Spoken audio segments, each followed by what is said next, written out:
अगर आप शेफ़ की तरह कटिंग करना चाहते हैं तो इसके लिए आपको शेफ़ नाइफ़ चाहिए। और अगर आपके पास शेफ़ नाइफ़ है तो उसे आप ज़्यादा से ज़्यादा शार्प रखें, क्योंकि चाकू में जितना ज़्यादा धार रहेगा उतने ही तेज़ कटेंगे वेजिटेबल्स। और चाकू में कम धार रहने से आपके हाथ कटने के चांसेस भी ज़्यादा है। तो चलो अब सब्जियाँ काट लेते हैं। तो पहले हम प्याज काट लेंगे। प्याज एक ऐसी सब्जी है जिसमें कई तरह की कटिंग हो सकती है, पर मैं वो 2 कटिंग बताऊँगा जो ज़्यादा यूज़ होते हैं। तो पहले हम प्याज का छिलका निकाल लेंगे। छिलका निकालने का भी अपना एक तरीका होता है। पहले हम प्याज का ऊपरी हिस्सा काट लेंगे। आप देख सकते हैं मेरा हाथ, मैंने प्याज को किस तरह पकड़ा है। इस तरह से प्याज पकड़ने से आपका हाथ नहीं कटेगा प्याज काटते वक्त। तो अब हम प्याज का ऊपरी हिस्सा काट लेंगे। और ऊपरी हिस्सा काटने के बाद हम नीचे वाला हिस्सा भी काट लेंगे। दोनों हिस्सों को काटने के बाद अब हम साइड से हल्का सा कट लगा लेंगे। हमें बहुत हल्का सा कट लगाना है छिलका निकालने के लिए। फिर हमने जहाँ से कट लगाया है हम उस साइड से इस तरह खोल लेंगे। इस तरह करने से आपके प्याज के छिलके काफ़ी ही आसानी से निकल जाते हैं। तो प्याज के छिलके हमने निकाल लिए। अब पहले हम इसे बीच में से काट लेंगे। तो पहले हम स्लाइस कट कर लेंगे। तो आप देख सकते हैं कि हमने प्याज को किस तरह से पकड़ के रखा है। अब आप देख सकते हैं कि मैं नाइफ़ को किस तरह से मूव कर रहा हूँ, और जैसे जैसे मैं प्याज को काटते जा रहा हूँ वैसे वैसे मैं उंगलियों को पीछे लेते जा रहा हूँ। तो आप देख सकते हैं कि मैंने कितना पतला स्लाइस काटा है।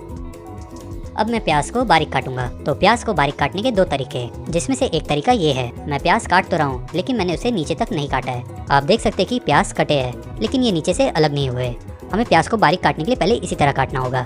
फिर हम बीच में से इस तरह से काट लेंगे, और इसे भी हमें एकदम आखिरी तक नहीं काटना है। फिर हम इसे ऊपर से इस तरह काटना शुरू करेंगे, और जब आप प्याज इस तरह से काटेंगे तो वो खुद ब खुद बारीक कटेंगे।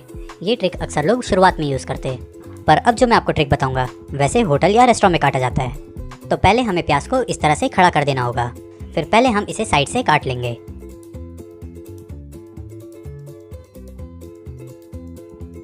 एक साइड से काटने के बाद हम प्याज को घुमा के दूसरे साइड से भी इसी तरह काट लेंगे। तो आप देख सकते हैं कि मैंने इस प्याज को भी एकदम नीचे तक नहीं काटा है, और अगर आपने इसे नीचे तक काट दिया तो वो स्लाइस ओनियन बन जाएंगे, फिर आप इसे बारीक नहीं कर पाएंगे। तो आप देख सकते हैं कि मैंने आखिर के 2 उंगली से किस तरह प्याज को पकड़ा है, और अब हम इसे दूसरे साइड से काट रहे हैं, और हम इसे भी इतना ही काटेंगे कि ये आखिर तक कटे नहीं। तो आप देख सकते हैं कि हमने इसे किस तरह काट लिया है। अब हम इसे भी बारीक काट लेंगे।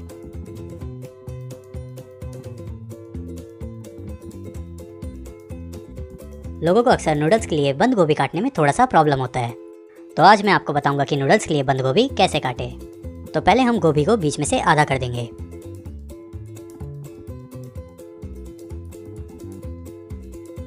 हमें गोभी का सिर्फ आधा हिस्सा यूज़ करना है। फिर हम आधे हिस्से का भी आधा कर लेंगे। इसे काटने के बाद आप देख सकते हैं कि यहाँ पर एक सफ़ेद कलर का हिस्सा है, हमें उसे भी काट कर अलग कर देना है। इसे काटते ही आपके गोभी की पत्तियाँ अलग अलग हो जाएंगे। तो हमने इसे काट लिया है। अब हम छोटे और बड़े पत्तियों को अलग कर लेंगे। हमें नूडल्स के लिए सिर्फ बड़े पत्तियों का यूज़ आने वाला है। फिर पत्ती को हम चॉपिंग बोर्ड पर रखेंगे और इस तरह हाथों से दबा देंगे। दबाने से ये सीधे हो जाएंगे, जिससे हमें काटने में काफ़ी ही आसानी होगी। फिर हम इसे एक कोने से काटना शुरू करेंगे। कोई भी कटिंग करते टाइम हमें चाकू को इस तरह लेके जाना है, और इसी तरह हम नूडल्स के लिए बंद गोभी को काट लेंगे। तो आप देख सकते हैं कि हमने कितना प्रॉपर काटा है बंद गोभी को। फिर हमने जो छोटी पत्तियों को अलग किया था उसे हम सूप के लिए एकदम बारीक काट सकते हैं। तो पहले हम इसे सेम नूडल्स के कट की तरह काट लेना है।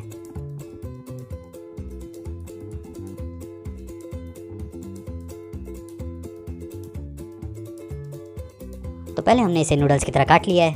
अब हम इन्हें जमा करेंगे और एकदम बारीक बारीक काट लेंगे। बंद गोभी को बारीक काटते टाइम अक्सर लोगों के हाथ कट जाते हैं। तो आप देख सकते हैं कि मैंने हाथ किस तरह रखा है। मैंने उंगलियों को थोड़ा सा उठा लिया है, पर मेरे नाखून अंदर की तरफ है। इस तरह से काटने के लिए आपको थोड़ी सी प्रैक्टिस करनी पड़ेगी, लेकिन प्रैक्टिस के बाद आप इसे आसानी से काट लेंगे। हमें भी महीने लग जाते हैं इस तरह से फास्ट कटिंग सीखने के लिए, लेकिन अगर हम सीख सकते हैं तो आप भी ज़रूर सीख सकते हैं। मैं ज़्यादा से ज़्यादा आसान ट्रिक बता रहा हूँ जिससे आपको सीखने में प्रॉब्लम नहीं होगी। तो हमने सूप वाली भी कटिंग कर ली है। अब गार्निशिंग के लिए जिस तरह का अदरक काटते मैं आपको वो काट के बताता हूँ। तो पहले तो हमें इस टाइप का सीधा अदरक चाहिए जो ज़्यादा टेढ़ा मेढ़ा ना हो। फिर हम इसे धुल के इसका छिलका निकाल लेंगे। तो पहले हमें इसे एकदम प्रॉपर शेप में लाना है, जिसके लिए हम इसे हर कोनों से थोड़ा थोड़ा काट लेंगे। तो हमने इसे शेप में कर दिया है। अब हम इसमें से पतली पतली स्ट्रिप्स काट लेंगे।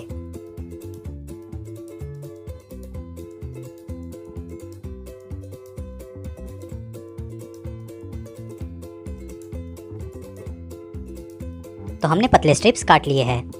अब हमें इसे भी एकदम पतला पतला काट लेना है।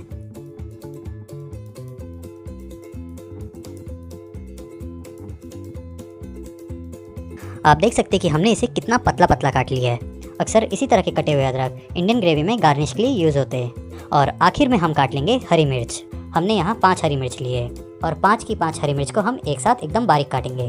तो पहले हमें इस तरह इसे जमा कर लेना है, फिर हम इस तरह इसे लेवल में करके इसे एकदम बारीक काट लेंगे। आप देख सकते हैं कि मैंने मिर्ची को किस तरह पकड़ा है। आपको बस कुछ महीने इसी तरह से प्रैक्टिस करते रहना है, फिर आप भी एकदम फास्ट कटिंग करने लग जाएंगे। तो आपको मेरी ये वीडियो कैसी लगी प्लीज़ मुझे कमेंट बॉक्स में बताइए। और अगर आप चैनल पर नए हैं तो प्लीज़ चैनल को सब्सक्राइब कर दीजिए। Thank you.